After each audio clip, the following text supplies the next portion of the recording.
Hello बच्चों, तो आओ प्रश्न को देखते हैं। मान ज्ञात करो। बच्चों देखो, यहाँ पर हमें प्रश्न में त्रिकोणमितीय व्यंजक दिया गया है।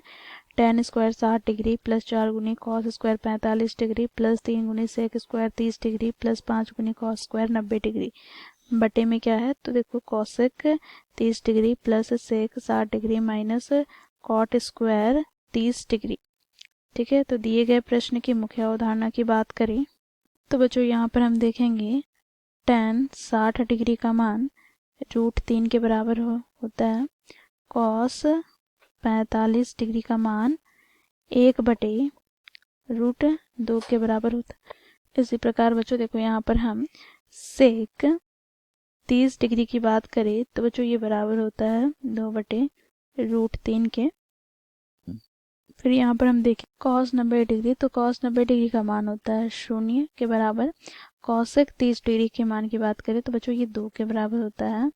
सेक 60 डिग्री की बात करें तो बच्चों ये भी 2 के बराबर होता है। और कॉट 30 डिग्री की बात करें तो ये √3 के बराबर होता है। तो इस मुख्य अवधारणा की सहायता से हम दिए गए प्रश्न को हल करेंगे।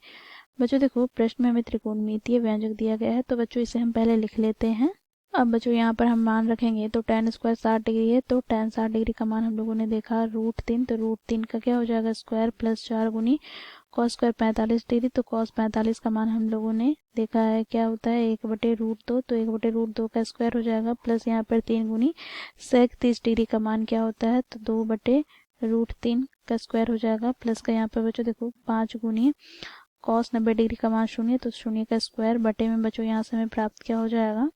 तो देखो कॉसेक 30 डिग्री, तो कॉसेक 30 डिग्री का मान 2 प्लस सेक 60 डिग्री का मान 2 माइनस कॉट स्क्वायर 30 डिग्री, तो कॉट 30 डिग्री का मान √3, तो √3 का स्क्वायर, तो यहाँ से हमें प्राप्त क्या हो जाएगा तो √3 का स्क्वायर यहाँ पर हमें 3 प्राप्त हो जाएगा प्लस का बच्चों देखो यहाँ पर 4 गुनी यहाँ पर 1/√2 का स्क्वायर 2 प्लस का यहाँ से 3 गुनी 2 का स्क्वायर 4 बटे में √3 का स्क्वायर 3 और प्लस का 0 बटे में यहाँ से हमें प्राप्त क्या हो जाएगा तो 2 दूनी 2 प्लस 2 कितना हो जाएगा 4 माइनस √3 का स्क्वायर 3। ठीक है, अब बच्चों इसे हम आगे सरल करते हैं। तो यहाँ से देखो 4 को 2 से विभाजित करेंगे तो यहाँ पर 2 आ जाएगा, तो यहाँ पर बच्चों देखो 3 से 3 कट जाएगा, तो हमें यहाँ पर प्राप्त क्या हो जाएगा तो 4 प्लस 2 6, 6 प्लस 3 9।